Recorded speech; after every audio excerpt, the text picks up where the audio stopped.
Give അവേൻ്റെ കമൻസൊക്കെ വായിച്ചിരിക്കുമ്പോഴാണ് ലബൂബോ തീമിലുള്ള journal ചെയ്യണം എന്നുള്ളത് ഓർമ്മ വന്നത്. എന്നാൽ പിന്നെ അതപ്പോൾ തന്നെ ചെയ്തേക്കാം, മറന്നുപോലെ. അപ്പോൾ പിന്നെ എങ്ങനെ ചെയ്യും എന്നുള്ള തൊട്ടായി. കാരണം ഇതിന് പറ്റിയ സാമഗ്രികളൊന്നും എൻ്റെ കയ്യിലില്ല, ആകെ സ്റ്റിക്കേഴ്സ് മാത്രമുണ്ട്. പിന്നെ ബ്ലാക്ക് ചാർട്ട് പേപ്പർ ഉള്ളതുകൊണ്ട് പിന്നെ അത് വെച്ചിട്ട് എന്തെങ്കിലുമൊക്കെ ചെയ്യാന്ന്. പിന്നെ ഇതൊരു ഡെവിൽ എന്നുള്ള ഒരു തോട്ടാണല്ലോ എല്ലാവർക്കും ഉള്ളത്. അപ്പോൾ പിന്നെ കുറച്ച് ചോരയും അതൊക്കെ അവിടെയും ഇവിടെ ആക്കി വെക്കാമല്ലോ. അതിൻ്റെ ഇടയിൽ ക്യാമറ ഓൺ ആക്കാൻ മറന്നുപോയി, അവിടെയും ഇവിടെയൊക്കെ ഒട്ടിക്കുന്ന തിരക്കിൻ്റെ ഇടയിൽ.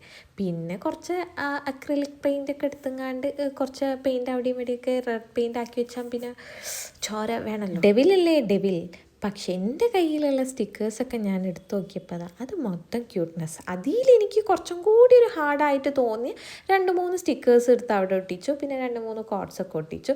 അപ്പം ഇതാണ് നമ്മുടെ ലബൂബോ തീമിങ് ജേണൽ. അപ്പം എങ്ങനെയുണ്ട് എന്നുള്ളത് കമൻസിൽ അറിയിക്കുക. ഇനി നെക്സ്റ്റ് ഐറ്റം എന്ത് ചെയ്യണം എന്നുള്ളതും കൂടി കമൻസിൽ പറയണം. പിന്നെ ഇന്നത്തെ shout out names Pappu Fida എന്നവർക്കാണ്. അപ്പം നാളെ ആരത്തൊക്കെ പേര് പറയണം എന്നുള്ളത് ഒന്ന് കമൻസിൽ പറയാം. അപ്പോൾ അത്രേ ഉള്ളൂ ഇന്നത്തെ വീഡിയോ. എങ്ങനെയുണ്ട് നമ്മൾ ലബൂബോ തീം. പിന്നെ ഗിവ് അവേൻ്റെ കാര്യം ആരും മറക്കണ്ട. പേരിന് തൊട്ട് താഴെ ലിങ്ക് കൊടുക്കുന്നുണ്ട്, പെട്ടെന്ന് തന്നെ പോയി പാർട്ടിസിപ്പേറ്റ് ചെയ്തോളി.